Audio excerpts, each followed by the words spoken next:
अपने तीनों पत्नियों को दिया, जिसके प्रभाव से इनके घर में 4 पुत्र हुआ। कौशल्या जी बड़ी रानी थी, जिनसे राम जी का जन्म हुआ। कैकेयी जी दूसरी रानी थी, जिनसे भरत जी का जन्म हुआ। और कौशल्या, कैकेयी और सुमित्रा जी से 2 पुत्र हुआ, जिसमें जो शत्रुघ्न और लक्ष्मण जी का जन्म हुआ। जन्म के बाद में शिक्षा ग्रहण किए। शिक्षा के बाद में फिर कुछ दिन समय बीता।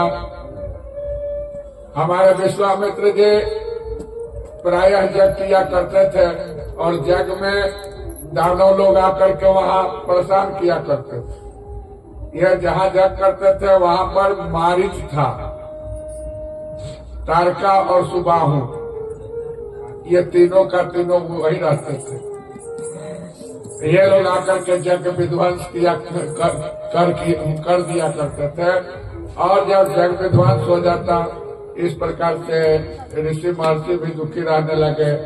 विश्वामित्र जी को भी बहुत दुख होने लगा, लेकिन उनको ये आभास हुआ कि नहीं, त्रेता युग में तो भगवान राम का भी अवतार होना है, और अब तो हो गया होगा। अब चलो भगवान राम को बुला करके लाएंगे तो इन सबों का उद्धार हो जाएगा।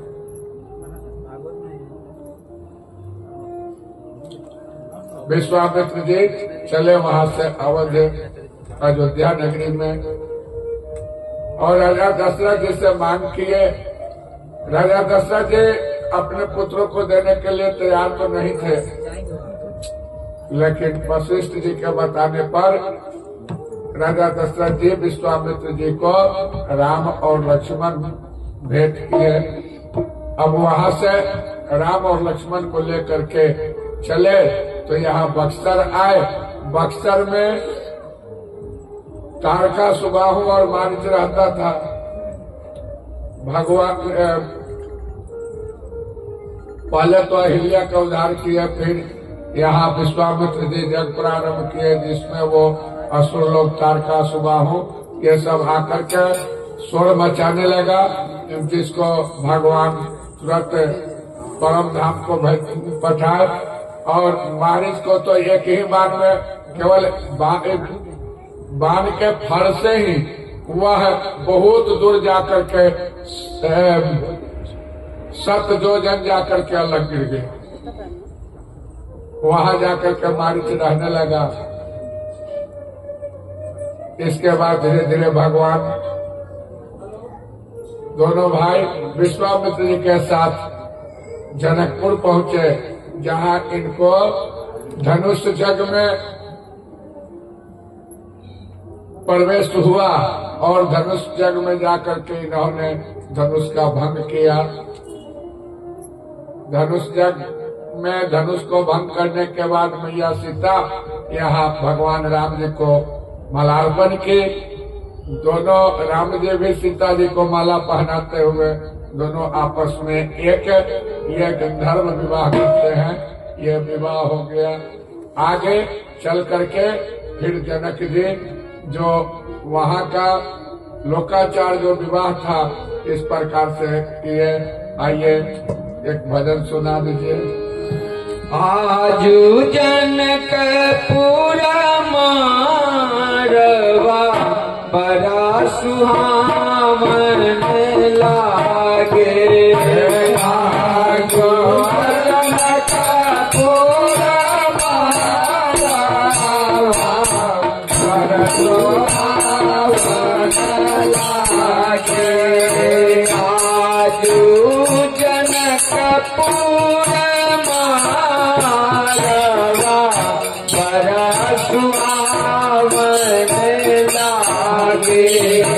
आजो जनक पूरा मारवा बड़ा सुहावन लागे।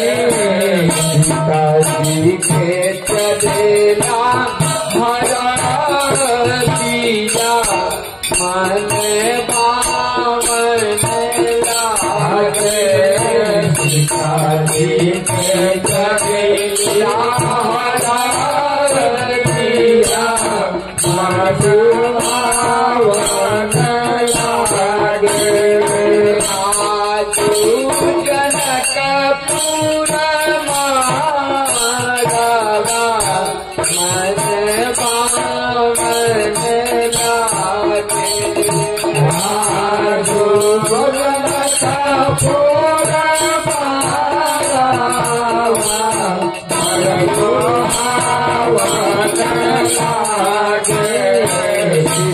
जी के चलेला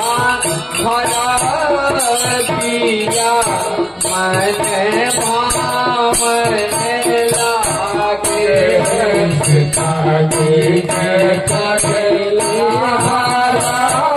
हरदिया मन भावन लागे हरे हरे बसवा के मरवा छवैले पापा हरे हरे बसवा के मरवा छवैले पापा हरे हरे बसवा के मरवा छवैले पापा हरे हरे बसवा के मरवा छवैले पापा जब मुख दियावा जलाए हो मन भावन लागे जब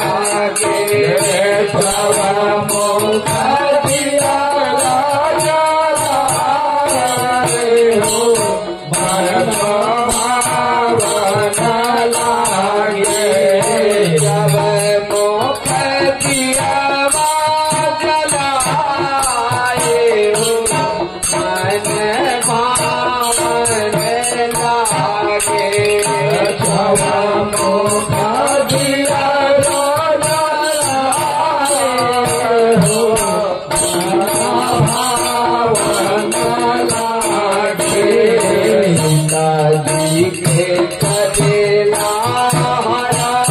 हरदिया मन भावन लागे सीता जी के चलेले हरदिया मन भावन लागे रे मारौआ तेरे बेटी के पापा रे मारौआ बैठे बेटी के पापा सुबह सुबह करी है पियावा तो सुहावन लागे सुबह सुबह करे यमुना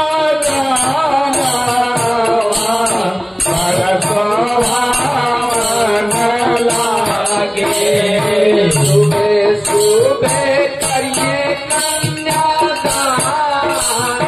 हो बड़ा सुहावन लागे सुबह सुबह करे कन्यादान सुहावन लागे संगीत हो परमन भावन लागे संगीत हो परमन भावन लागे आज जनकपुर मारवा परमन भावन लागे आज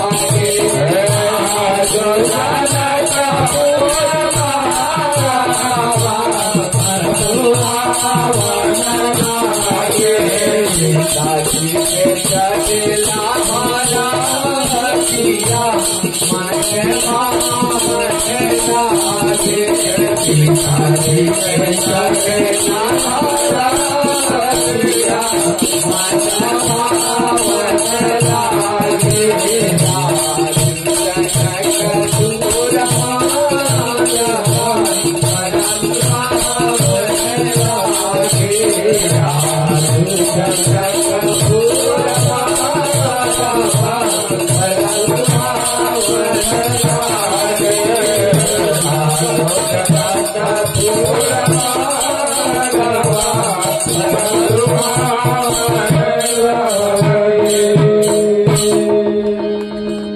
यार रसवलिया दुल्हा सरकार की जय, दुल्हन सरकार की जय। भगवान राम